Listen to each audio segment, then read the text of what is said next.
Praise the Lord. Promises to overcome. జయించిన వారికి దేవుడు కొన్ని వాగ్దానాలు ఇస్తున్నాడు. మరి బైబిల్లో ప్రకటన గ్రంథం 2వ అధ్యాయం అదేవిధంగా 3వ అధ్యాయంలో దేవుడు తన సంఘానికి అంటే మనకు తన ప్రజలకు దేవుడు కొన్ని వాగ్దానాలు ఇస్తున్నాడు.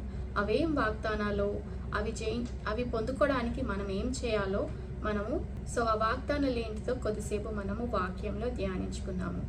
ప్రకటన గ్రంథం 2వ అధ్యాయం 7వ వచనంలో దేవుడు సంఘముతో చెప్పుచున్న మాటలు వినుగాక. సంఘముతో అంటే తన ప్రజలతో మనతో చెప్పుచున్న మాటలు వినుగాక అంటే పరిశుద్ధాత్మ దేవుడు మాట్లాడే దేవుడు. మరి పరిశుద్ధాత్మ దేవుడు మాట్లాడినప్పుడు మనము వినేవారిగా ఉన్నామా, ఆయన స్వరం గ్రహించేవారిగా ఉన్నామా, గ్రహించి దాని ప్రకారంగా మనం చేసేవారిగా ఉన్నామా, మనని మనం ఒకసారి పరీక్షించుకోవాలి. మనం ఒకసారి పరీక్షించుకోవాలి. మరి అదేవిధంగా చూసుకున్నట్లయితే జయించు వారిని దేవుని పరదేశంలో ఉన్న జీవవృక్ష ఫలములను భుజింపనెత్తును.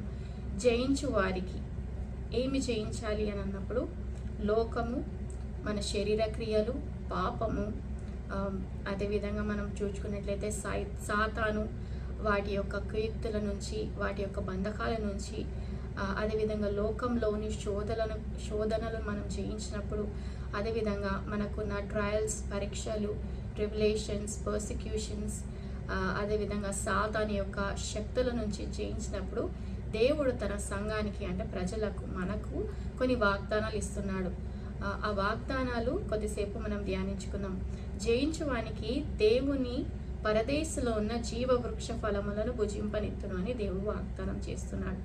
ఆయన పరదేశంలో ఉన్న జీవవృక్ష ఫలములు భుజింపనిస్తును అంటే ఇటర్నల్ లైఫ్. దేవునితో మనం ఎల్లప్పుడూ ఉండడానికి దేవుడు ఈ వాగ్దానాన్ని మరి జయించిన వారి జీవితంలో జయించిన వారికి ఇస్తానని వాగ్దానం చేస్తున్నాడు. అదేవిధంగా జయించువాడు రెండవ మరణం వలన ఏ హాని జరగదు అని దేవుని వాక్యంలో మనం చూడొచ్చు. మొదటి మరణం మనం ఫిజికల్గా జరిగేది, సెకండ్ ఇటర్నల్గా దేవుని నుంచి సపరేట్ అవ్వడం. సో ఇది చాలా భయంకరం. కానీ దేవుడు ఏమని చెప్తున్నాడు, జయించిన వారికి ఈ సెకండ్ డెత్ అనేది, ఈ రెండవ మరణం వల్ల ఏ హాని కూడా జరగదని దేవుని వాక్యంలో మనం చూడొచ్చు. అదేవిధంగా చూసుకుంటే జయించిన వారికి మరుగై ఉన్న మన్నాను భుజింపనెత్తును. మరి ఇశ్రాయేల్ ప్రజలు అరణ్యంలో ఉన్నప్పుడు దేవుని వారికి మన్నానిచ్చి భుజించారు. బ్రెడ్ ఆఫ్ లైఫ్ అని చూడొచ్చు. మనము బ్రెడ్ ఆఫ్ లైఫ్ ఎవరు? జీసస్. మరి ఈ మరుగై ఉన్న మన్నాని మరి దేవుడు మనని భుజింపనిస్తాను అని చెప్పేసి వాగ్దానం చేస్తున్నాడు. అదేవిధంగా తెల్ల రాతిని ఇస్తానని వాగ్దానం చేస్తున్నాడు. అంటే విజయానికి సాదృశ్యం, లేదంటే మనము ప్యూరిటీకి, పవిత్రతకు మనకు సాదృశ్యంగా ఈ తెల్ల రాతిని మనము చూడొచ్చు. అదేవిధంగా రాతి మీద చెక్కబడిన ఒక కొత్త పేరును వారు పొందుకుంటారు. అది ఇచ్చిన వారికే తప్ప వేరే వారికి తెలియదు. మనం వాక్యంలో చూసుకున్నట్లయితే మరి ఓల్డ్ టెస్ట్మెంట్లో అబ్రహాము నుంచి అబ్రహాముగా దేవుడు పేరు మార్చినట్లు, న్యూ ఐడెంటిటీ ఇచ్చినట్లు మనం చూస్తున్నాం. అదేవిధంగా యాకోబుకు ఇస్రాయేలు అని దేవుడు మరి పేరు మార్చినట్లుగా మనం చూస్తున్నాము. ఒక క్రైస్ట్లో ఒక న్యూ ఐడెంటిటీ అనేది దేవుడు వాళ్ళకి ఇచ్చారు. అదేవిధంగా ఇక్కడ కూడా మరి జయించిన వారికి దేవుడు ఒక క్రొత్త పేరుని ఇస్తానని చెప్పేసి వాగ్దానం చేస్తున్నాడు. అదేవిధంగా తండ్రి వలన అధికారము పొందినట్లు జయించు. మరి యేసుక్రీస్తు వారు ఎలాగైతే తండ్రి వలన జయము పొందారో అంతము వరకు నా క్రియలు జాగ్రత్తగా చేసిన వారికి మరి జనుల మీద అధికారం ఇస్తానని దేవుడు వాగ్దానం చేస్తున్నాడు.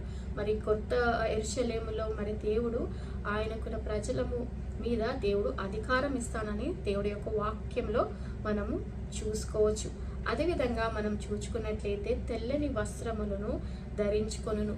మరి జయించిన వారికి దేవుడు తెల్లని వస్త్రములు అంటే విక్టరీకి మనం సాదృశ్యంగా మనం ఇక్కడ చూసుకోవచ్చు. అదేవిధంగా జీవగ్రంథంలోంచి అతని పేరు ఎన్నడూ కూడా దేవుడు తూర్చిపెట్టడు అని చెప్పేసి రాస్తున్నాడు. అంటే జీవగ్రంథంలో నుంచి పేరు అనేది కొట్టివేయబడుతుంది. కానీ ఎప్పుడైతే మనం జాగ్రత్తగా మరి దేవుని యొక్క స్వరం విని ఆయన చిత్తానుసారంగా చేస్తామో మరి దేవుడు వారి పేరు ఎప్పుడు కూడా ఎన్నటికి కూడా మరి జీవగ్రంథం నుంచి తుడిచివేయను అని దేవుని వాక్యంలో మనము చూసుకోవచ్చు. అదేవిధంగా దేవుని ఎదుటను అతని దూతని ఎదుటను మరి అతని పేరును ఒప్పుకొందును. యేసుక్రీస్తు వారు మరి తండ్రి ఎదుటను దూతల ఎదుటను అతని పేరు ఒప్పుకుంటాను.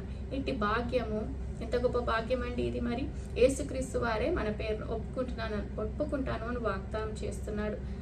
అదేవిధంగా మనం చూసుకున్నట్లయితే దేవుని ఆలయంలో ఒక స్తంభముగా చేసేదను, అందులో నుండి వారి మీద ఎన్నటికి వెలుపలికి పోరు. మరియు నా దేవుని పేరును పరలోకంలో నా దేవుని యొద్ద నుండి దిగి వచ్చిన నూతనమైన యెరూషలేమును నా దేవుని పట్టణపు పేరును నా క్రొత్త పేరును వారి మీద రాసేదను.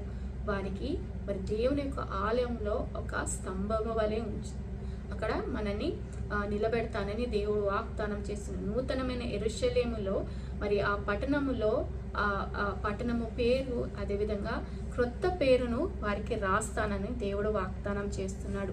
ఈ వాగ్దానాలన్నీ జయించే వారికి అదేవిధంగా జయించిన వారికి ఎలాగైతే మరి యేసుక్రీస్తు వారు తండ్రి వలన మరి జయించి ఆయన సింహాసనమందు కూర్చున్నాడో ఆ ప్రకారమే జయించిన వారిని తనతో కూడా యేసుక్రీస్తు వారితో కూడా సింహాసనమందు కూర్చున్నాక గొప్ప ఆధిక్యత దేవుడిస్తానని వాగ్దానం చేస్తున్నాడు. ఎప్పుడైతే మన పాపం నుంచి, శోధనల నుంచి, మరి మన శరీర క్రియల నుంచి, ఈ లోక క్రియల నుంచి మనం ఎప్పుడైతే మరి దేవుని సహాయం ద్వారా, పరిశుద్ధాత్మ దేవుని సహాయం ద్వారా ఆయన మాట వినేవారిగా ఉండి మరి జయించగలుగుతామో దేవుడి వాగ్దానాలు మన జీవితంలో నెరవేరుస్తానని దేవుడు ప్రామిస్ చేస్తున్నాడు. మరి మనం వినేవారిగా ఉన్నామా, గ్రహించేవారిగా ఉన్నామా, మనని మనం ఒకసారి పరీక్షించుకొని దేవునికి సమర్పించుకున్నట్లయితే దేవుడు మరి నమ్మదగిన దేవుడు, మనని ఆ వాగ్దానాలు మన జీవితంలో నెరవేర్చే దేవుడు.